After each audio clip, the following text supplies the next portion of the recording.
snoop hubs. I want to just flood them with it. And you send them Fox News, the Amer al-Awlaki, #3 in Al-Qaeda, working for the Pentagon. You send them the current news that's all over the place where Al-Qaeda is being funded by our government and NATO to attack countries that are peaceful and trying to destabilize them. You send them that. Hey, I'm seeing something and I'm saying something. I see dirty criminal crooks running our society. You should call Homeland Security and say, hey, yeah, Homeland Security, but first get them doing a report.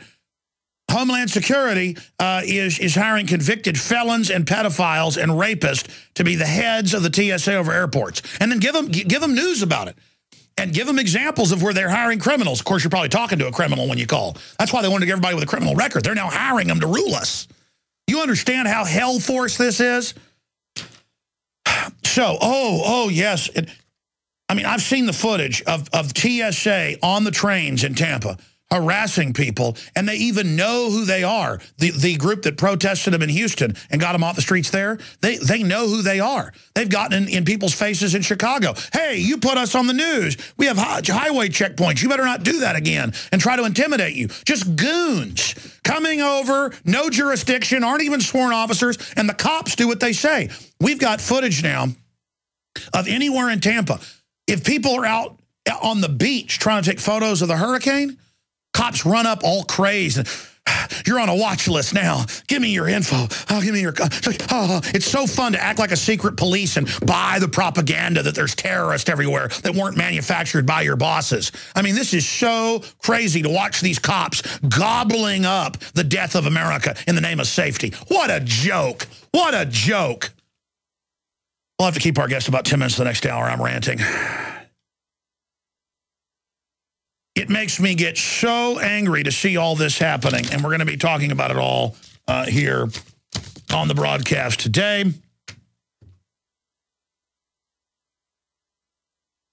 I mean, here it is. TSA workers perform bag searches all over the city.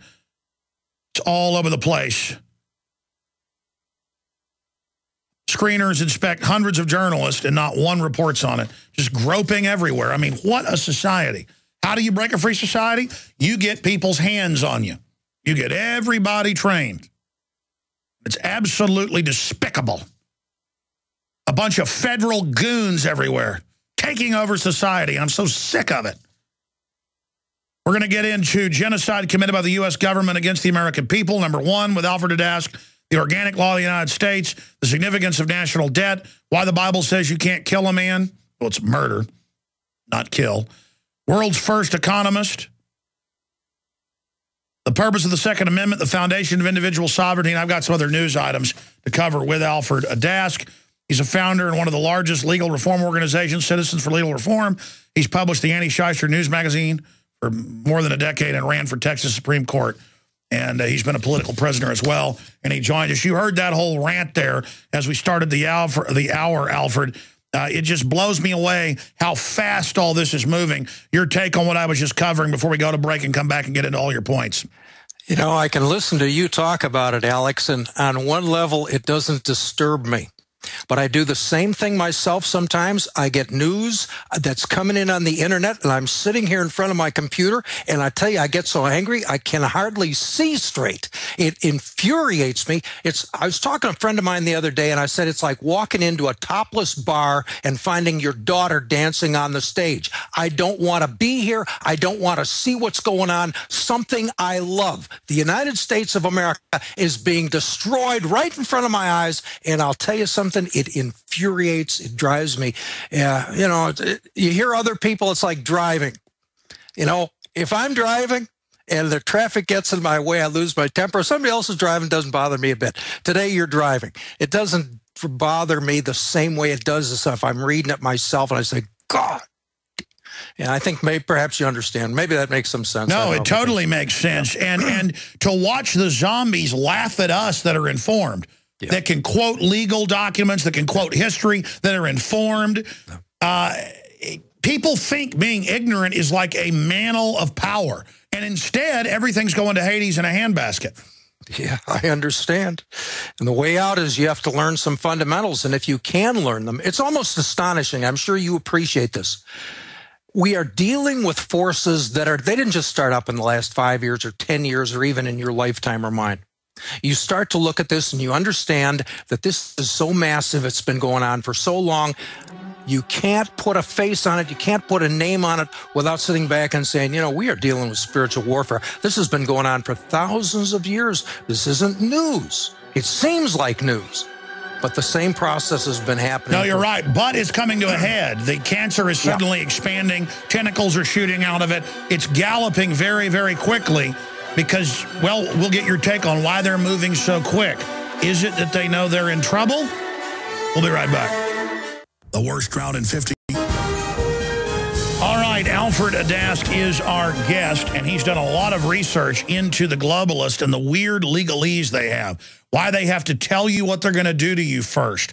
Why they follow all these strange little rules that they believe are spiritual. It's like Skull and Bones and Bohemian Grove. And we now know what type of rituals they do because I infiltrated and others have infiltrated Skull and Bones. They take it very seriously. Basically like the old story of Faust and Mephistopheles. How do you trick the devil? And again, you may not believe in the devil. These people do. And they believe they're doing all these bad things, but they've got to somehow get around that. So we're going to break it down. Let's get into your first point you want to cover. Genocide committed by the U.S. government against the American people. Let's start there. We've talked on the program before. I was sued for $25,000 a day. That's $9 million a year for manufacture and distribution of a controlled substance. I was fiduciary for a trust that leased a couple of tables, chairs, and some computers to a company that manufactured colloidal silver, and they brought me in as a defendant. This is Attorney General of Texas, and the key to it was whether or not colloidal silver was a drug, and they defined drugs in the Texas Health and Safety Code 431.002, subsection 14, and also the federal code at 21 USCA 321 G1, and both of the definitions of drugs use the phrase man or other animals, and they use that phrase twice. They don't say man or animals, they say man or other animals, and that means they deem man to be an animal in the same sense if I said horses or other animals. Makes perfect sense. And this isn't some new humanist thing. They've been saying this for thousands of years. They see themselves as men. We're animals. Frank Herbert's letting people know he's aware of that, where they're going to kill the young Duke Atreides if he's an animal and has fear and can be controlled. But they don't kill him because he shows he's human. And it goes all the way back to Genesis 1:26 through 28, where it says, on the sixth day, God created man in his image and gave man dominion over the animals. Under Genesis 1:26 through 28, I can't be an animal, and they can't pass a law that declares me to be an animal without violating my freedom of religion. And that was the essence of my defense in this case. The Attorney General had invested $500,000 and 6 years in prosecuting this case. There were 6 defendants ahead of me. And 3 of them hired attorneys, paid $160,000, one of the best law firms in Texas, got nowhere. I put a religious freedom defense together, and they dropped the case. They don't want to tangle with the idea that the people are deemed by government to be animals. And the reason this is significant... They want you to opt in with all the liberals and say we don't have free will and we're an animal, because then they go, that's right, now you're dead. We have dominion legally. And it goes to the Declaration of Independence and fundamental principles this country is based on. We hold these truths to be self-evident, that all men are created equal and endowed by their Creator with certain unalienable rights.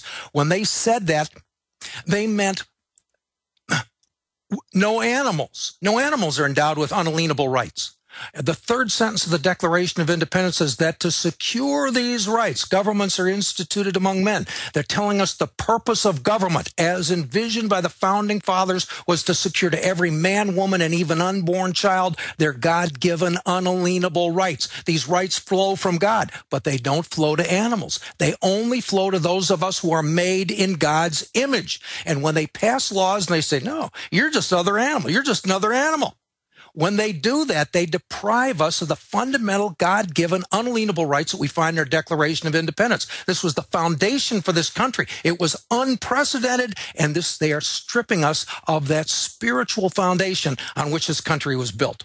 And you know what happened. The judge was probably a high-level Mason. You brought in one of their secret high-level religious rites and said, I am not an animal. I declare that I'm allowed to do, what I want. I have freedom. Now you legally were, again, back under that basic covenant. And if people don't believe in this, the globalists believe in it. They Absolutely. follow it. And that's why then they now want to make us lower than animals with the animal rights people that are funded by the transhumanists and the globalists. Not that I'm against animals, but the point is that now they want to make it where the elite speak for the animals and say that they have more rights than humans and make us lower than animals. I understand.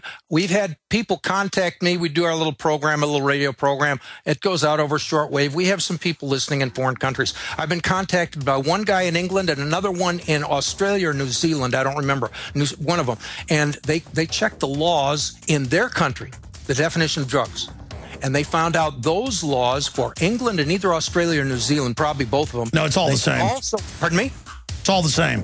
Yeah. They also presume the people to be animals. This has to be a fundamental cornerstone for the New World Order. We are going to be, we've heard people say it for years. Stay there. We're on the march. The empire's on the run.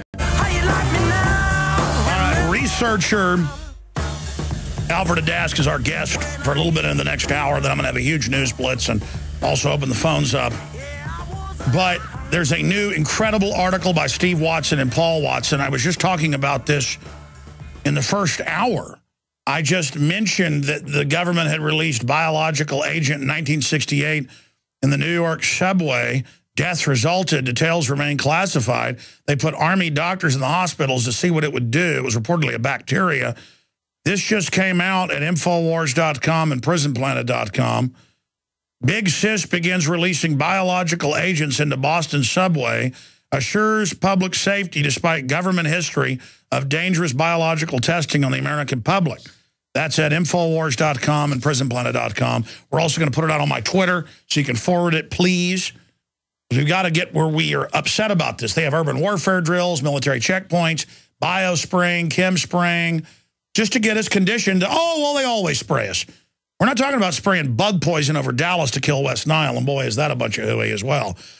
Wow, what an incredible report. The Department of Homeland Security will begin releasing a dead bacteria,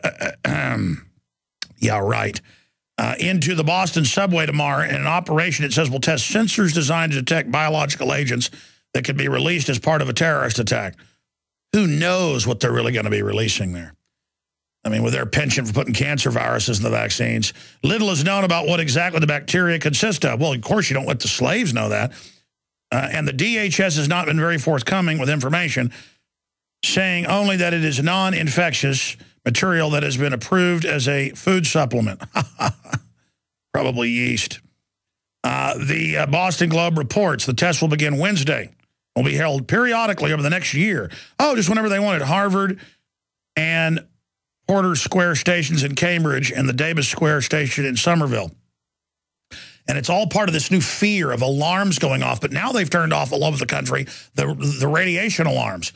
When reactors leak now, they just don't even turn the alarms on. So it doesn't scare people in places like San Diego. And they just say, oh, we're going to raise the radiation levels hundreds of percentage points. Just say it's good for you. Yeah, let your hair fall out. The seals are dying, and